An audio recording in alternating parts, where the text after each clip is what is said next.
If you want to book the perfect stay and save money while traveling, here's how to use Airbnb like a pro. First of all, download and open the Airbnb app or visit their website and make sure you're logged into your account.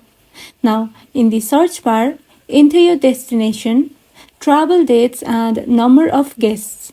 Then tap on Search.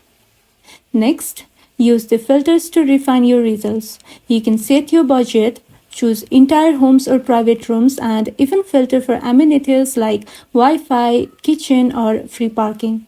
Always check the ratings and reviews before booking. Look for listings with high ratings and multiple positive reviews to ensure a smooth experience. Scroll through the photos carefully and read the full listing description to avoid surprises.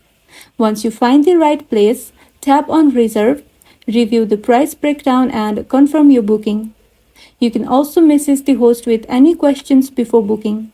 Good communication can make your stay much better. And that's all. With these steps, you can use Airbnb like a pro and find the best stays for your trips. If this video helped you out, don't forget to like and subscribe for more travel tips, and thank you for watching.